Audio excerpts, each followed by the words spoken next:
আপনার bank account হঠাৎ fridge হয়ে যেতে পারে। ফোনে একটি ইনোকুয়াস লিঙ্ক ক্লিকেই আপনার পরিচয় নষ্ট হয়ে যেতে পারে।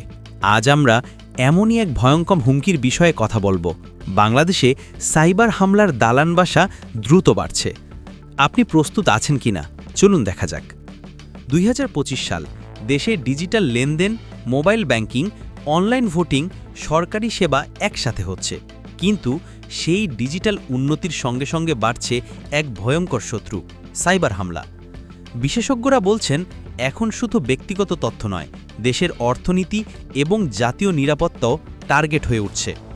ঘটনার প্রেক্ষাপট: সম্প্রতি বাংলাদেশ ব্যাংক এবং বিভিন্ন ব্যাংক ও আর্থিক প্রতিষ্ঠানকে সাইবার আক্রমণের হুমকি দেওয়া হয়েছে। শুধুমাত্র ব্যাংক নয়, বিমানবন্দর এবং বেসরকারি কোম্পানিতেও নিরাপত্তার গ্যাপ রয়েছে। উদাহরণস্বরূপ, বাংলাদেশ সিভিল এভিয়েশন অথরিটি সিএএবি নিজেই তার ভেতরে সাইবার সতর্কতা জারি করেছে, যে কোনো সময় হামলা হতে পারে বলে। হুমকির ধরন: ফিশিং লিঙ্ক ও ম্যালওয়্যার। ইউজার ফোন বা কম্পিউটারে ক্লিক করলেই তথ্য চুরির সুযোগ। ব্যাংকিং সিস্টেম লক্ষ্য করে হামলা। বড় প্রতিষ্ঠানগুলোতে প্রতিদিন 400+ সাইবার হামলার চেষ্টা হচ্ছে। ক্রিটিক্যাল ইনফ্রাস্ট্রাকচারে আক্রমণ। সরকারের নিয়ন্ত্রণাধীন সিস্টেম বা বিমানের তথ্য সুরক্ষা ধ্বংস করা হতে পারে। বাংলাদেশে কেন ঝুঁকি বেশি? ডিজিটাল ব্যবহার দ্রুত বেড়েছে, কিন্তু নিরাপত্তার প্রস্তুতি কম। দক্ষ সাইবার নিরাপত্তা পরিচালকদের অভাব এবং কম বাজেট নিরাপত্তায়। সাধারণ মানুষ সচেতন নয়, সহজেই সামাজিক মাধ্যম বা লিঙ্কে ফাঁদে পড়ছে। আপনার জন্য কি মানে রাখে? একটি ছোট ভুল ক্লিকই হয়ে যেতে পারে বড় ক্ষতির কারণ। আপনার মোবাইল ব্যাংক, অনলাইন লেনদেন বা ব্যক্তিগত তথ্য এখন সবচেয়ে মূল্যবান হয়ে উঠেছে।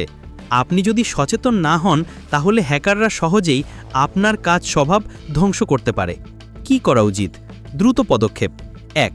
শক্ত পাসওয়ার্ড এবং 2 ধাপের যাচাইকরণ 2FA ব্যবহার করুন। 2. সন্দেহজনক লিঙ্ক বা মেসেজ থেকে দূরে থাকুন। 3. নিয়মিত সফটওয়্যার আপডেট রাখুন, পুরনো ভার্সনই হ্যাকারদের সুযোগ দেয়। 4.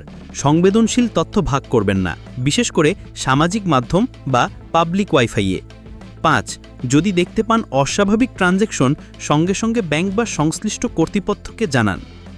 সাইবার হামলা আজ আর শুধু তথ্য চুরির বিষয় নয়, এটি অর্থনৈতিক এবং জাতীয় নিরাপত্তার বড় হুমকি হয়ে দাঁড়িয়েছে।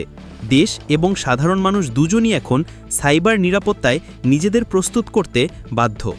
আপনি এই পদক্ষেপগুলো অনুগ্রহ করে নিলে আপনি শুধু নিজেকে নয়, আপনার পরিবার এবং দেশের সুরক্ষায় অংশ নেবেন।